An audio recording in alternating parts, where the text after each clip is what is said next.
So Sarah, tell me, with what's been going on recently, has lockdown changed anything in regards to you and your business?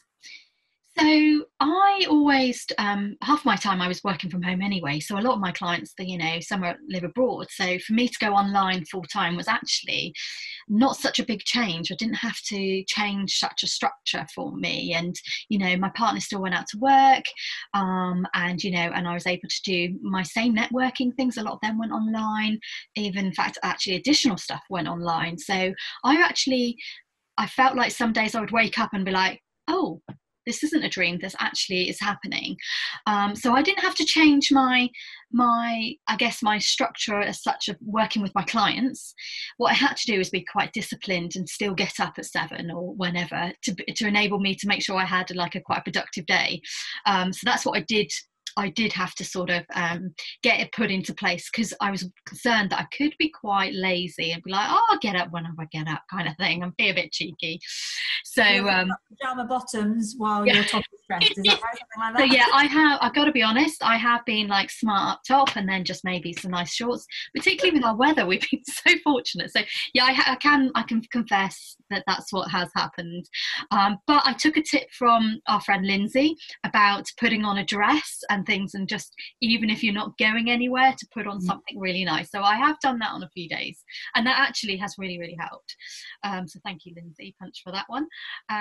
But some of the things that I've had to do is also really think differently about how I support some of my clients. So one lady, I started with her before lockdown. She's very much, no, I want to get things planned for the next 5-10 years so that I know I'm going to sell on my business, how that's going to look, how do I need to get my team involved, need to look at my marketing, need to look at my team morale and all this kind of stuff and get things in place.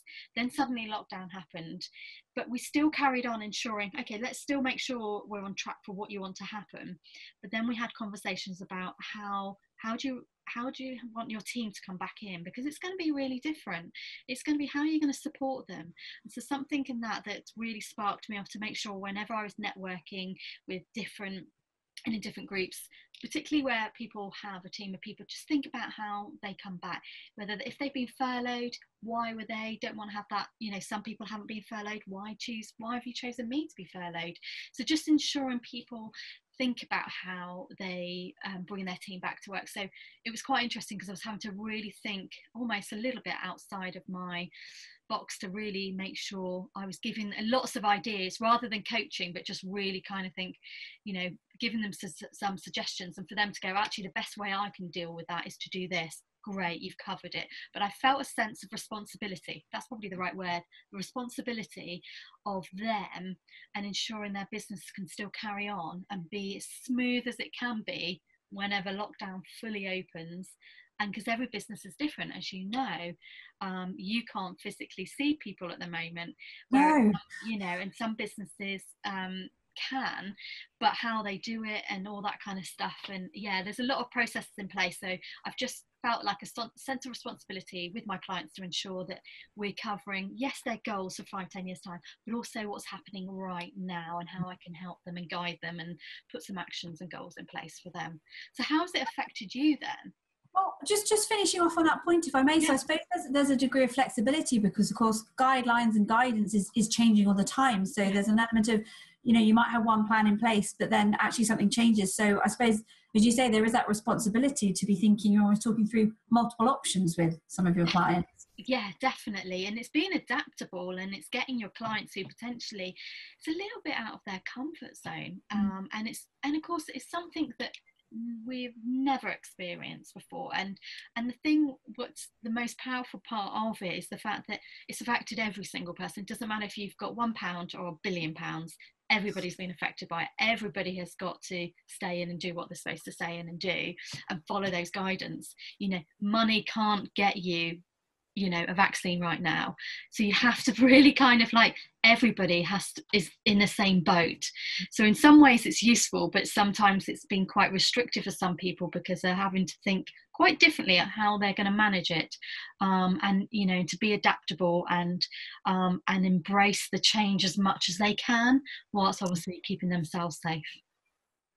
You're so right there. It has been a massive leveler. Mm. You asked me about me and my business. My experience is very different to yours because actually predominantly my business has been 95% face-to-face, physically bringing people into the treatment room, popping the hands on them, doing the muscle testing, finding things out. So, and this is where the kind of kinesiology wellness coach split comes in a way, because some of my clients, and it's my education experience to them, haven't understood that I can still support them during this time. So they said, well, you don't offer kinesiology. Well, yes, kinesiology is about the testing, but we also spend quite a proportion of our time discussing what's going on, trying different ideas. And I might be asking the body certain questions, but that's because we already have an idea of a route that we're going down. So I can actually still offer that service to them over the phone. So in terms of where my business has been, it's very much been moving online. I've been wanting to move it online for a little while anyway.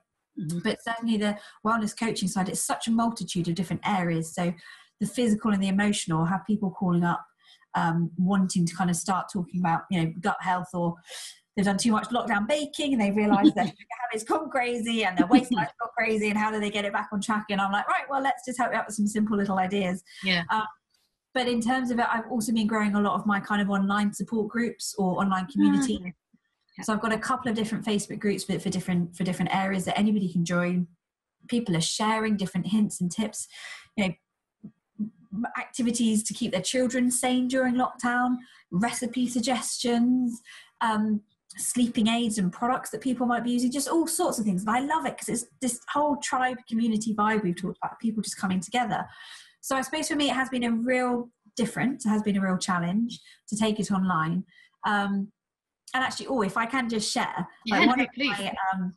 my first online client, it was fascinating because she came to me, she's a regular client, and she came to me saying, actually, I need to talk from the mental health perspective, from the anxiety. I was finding it very stressful right now. She had a lot of different things going on in her life anyway.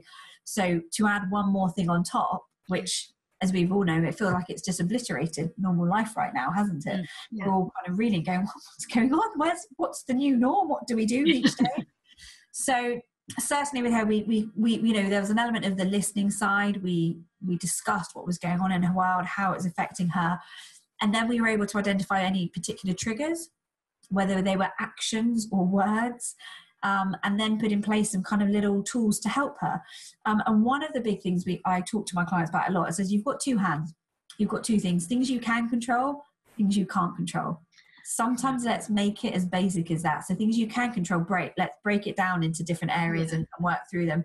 Things you can't control, bundle it up, pop it to one side, because they're the things that drag you down, and they're the middle of the night. Oh my goodness. And then this might happen. You can't control it. So you've got to pop it to one side.